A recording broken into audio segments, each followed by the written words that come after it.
Growing up with villains like the Hex Girls and Scooby-Doo has taught me anything, it's that everyone loves a spooky villain. And Marvel hasn't shied away from Halloween-themed villains either, like the Green Goblin and his little jack-o'-lanterns, and Hallows Eve, who I really hope they put in a Marvel Rivals event in future Halloweens, because she is so cool. Happy Halloween, geeks! Here we try to have a little bit of everything for everybody. I'm Stella, and today we're going to be talking about Hallows Eve, which some of you might know outside of this form. While Hallows Eve comes in much later in Marvel Comics history, she's actually been around for a really long time. The character behind Hallows Eve has existed since June of 1995. Introduced in Spider-Man: The Lost Years issue number 1, our girl behind the mask is named Elizabeth Tyne, which, depending on who your favorite Spider-Person is, might be recognizable to you already. Growing up, Elizabeth was abused by her father until she killed him in self-defense, fleeing and changing her identity. Donning the name Janie, she ended up meeting Ben Rielly in Salt Lake City, Utah. Ben Rielly, of course, being another Spider-Person that you guys might be really familiar with. He's also known as the Scarlet Spider. Sorry, I can't talk right now. I'm thinking about my past. Actually, we need you here for some reason. That was a particularly harrowing memory. The two started to date and eventually shared their secrets, him being a clone of Peter Parker and Jane's crime in murdering her father. But because another clone of Peter Parker named Kane was on the loose, the two decided to live on the road so they would be safe. So the two of them settle down and they're safe for a couple of years until Kane ends up kidnapping Janine.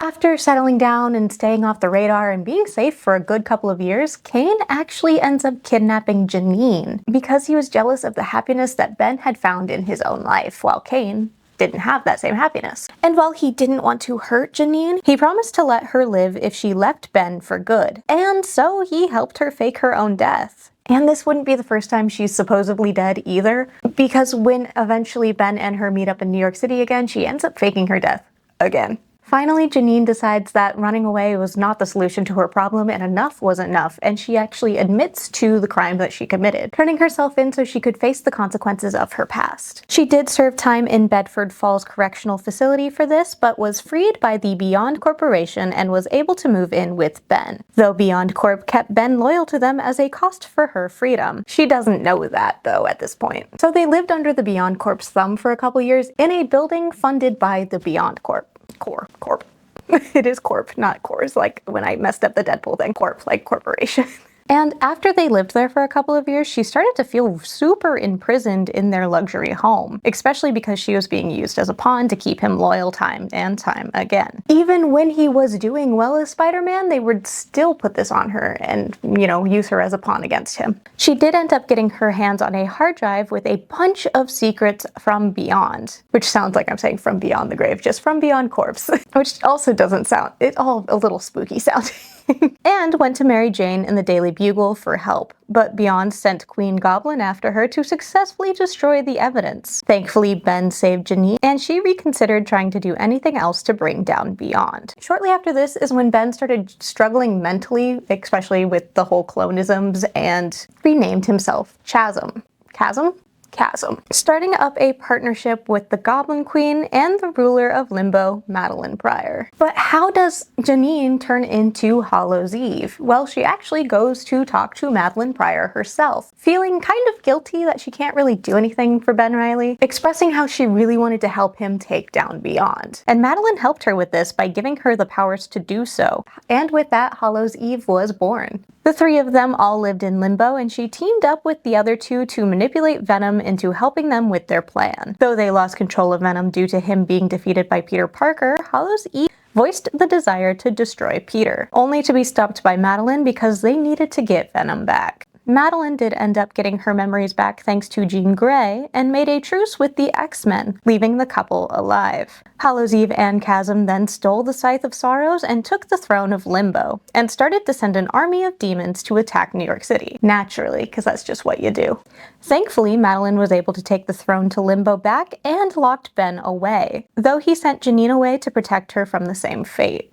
And Janine, as Hallows Eve, was left to commit crime. When she could eventually get Ben out of his prison, she started robbing banks. And to do this, she used her werewolf mask, which ended up turning the security guard into a werewolf himself. And she did make an attempt to try to break Ben out of limbo back in 2023, and she was stopped by Spider-Man and was sent out of limbo. But eventually, he does end up breaking out with Kane and fights an Eternal with Janine present. And it's a wild time, but this is actually about Hallows Eve, so let's backtrack back to that. So what are her powers exactly? I brought up a mask, but what does that mean? Her powers actually come from her bag of treats, which is quite literally this big trick-or-treating bag that she has. And they come in the form of other masks she can create with powers and effects. And a lot of these are based off of classic monsters. Like she has a Frankenstein mask that has all of the powers of Frankenstein's monster, a human fly mask, which, you know, becomes the human fly, a la Jeff Goldblum. The werewolf one that turns people into werewolves, but also gives her the power of a werewolf. The ghost mask that makes her intangible and invisible. The witch mask that gives her the ability to cast spells and use magic. But she can also turn into some of the Marvel Universe's superheroes because of her masks, because they are Halloween costumes. As we dress up as Marvel heroes, people also dress up as Marvel heroes in their universe. So she can turn into a couple of superheroes. She gets enhanced strength when she dons the Hulk mask, and she can get Spider-Man's powers if she dons his mask, and she can turn into a Captain America, where she gets the shield and the super strength of Captain America, but she also gets like the cute little costume.